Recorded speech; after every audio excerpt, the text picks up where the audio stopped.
বাংলাদেশ থেকে যখন শেখ হাসিনা সরকার যখন উচ্ছেদ হলো তখনই আমাদের উপরে একটা আমনের এই স্টিমারওয়ালা চালু হয়ে গেল। আমাদের 24-25 সালে এই ইসলাম সম্মিলিত বর্তমান সম্মিলিত ইসলামী ব্যাংক বা first security bank, Exim bank, আমরা সব ব্যাংকের গ্রাহক। এখানে আমাদের 24-25 সালে তারা যে প্রফিট দিছে সেটা তারা 26 সালে এসে ঘোষণা করছে যে আমাদের মূল আমানত যেটা, সেই আমানত থেকে তারা কেটে রাখবে। এটা সম্পূর্ণ একটা খামখেয়ালিপূর্ণ এবং একটা বেআইনি একটা আইন তারা করছে, যেটা সম্পূর্ণ এটা আমানতকারীদের বিরুদ্ধে। তার কারণ হচ্ছে তাদের মেইন সমস্যা হচ্ছে তাদের ওখান থেকে তারা যেভাবে এভাবে সেভাবে তারা লোন দিছে, লোন দিয়ে তারা তাদের টাকা পয়সাগুলো তাদের এখান থেকে বের করে নিছে। এখন তারা বলতেছে তাদের লস হয়েছে। তো তাদের লস হইলে তারা আমাদেরকে 24-25 সালে আমাদের প্রফিট দিবে কেন? দেওয়ার তো কোনো কথা না। আমরা তো জোর করে, আমানতকারীদের তো কোনো সমর্থ নাই জোর করে ব্যাংক থেকে টাকা বের করা। সেটা তো আমরা তো এগুলো কিছুই জানি না, এটা তাদের ব্যাপার, এটা বাংলাদেশ ব্যাংকের ব্যাপার। বাংলাদেশ ব্যাংক এই লোনগুলো স্যাংশন করছে এবং যাদেরকে বড় বড় যারা এই লোনগুলো নিছে তাদেরকে জাজ করা, তাদেরকে সবকিছু চেক করে তারপরে তাদেরকে লোন দেওয়ার বিষয়টা হচ্ছে বাংলাদেশ ব্যাংকের এবং যথাযথ ব্যাংকের কর্তৃপক্ষ।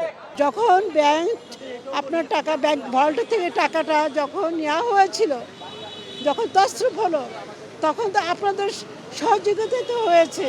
এটা তো গ্রাহকরা জানেও না।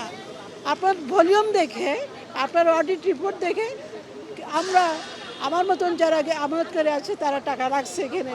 আমাদের তো কোনো দোষ দেখি না। আজকে লেনদেনটা যদি স্বাভাবিক হতো তাহলে কত সুন্দর হতো।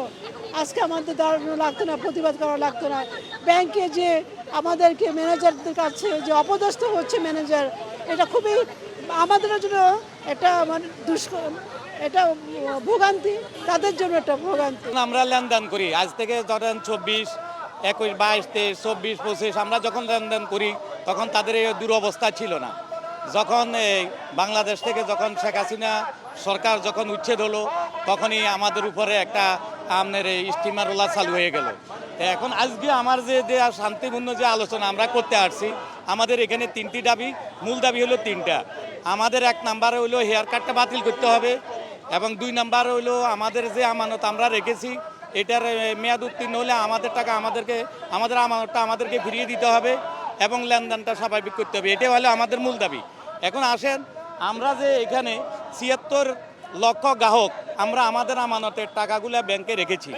5টা ব্যাংকে রাখার পরে যখন এখন ধরেন আওয়ামী লীগ সরকার এখান থেকে যখন পতন হলো তখন তত্ত্বাবধায়ক সরকার আসলো, মনসুর আমাদের এই টাকার দায়ভার নিয়ে মনসুরকে যখন হটাইয়ে দিল, এখন এটা নিয়ে বর্তমান সরকার যিনি আছেন বা সরকার প্রধান যিনি আছেন ওনারা কোনো কর্ণপাত করতেছে না আমাদের এই টাকার ব্যাপারে।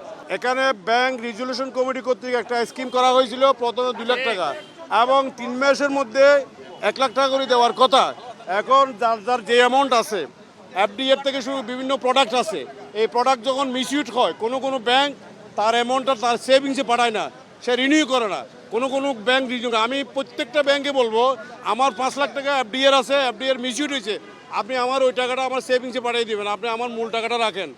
ওই আমানতের যে প্রফিট আছে প্রফিটটা আমরা যেন পাই, আমরা স্বাবলম্বী করতে পারি। আমাদের কষ্টের মধ্যে আর কষ্ট দিয়ে না দয়া করে।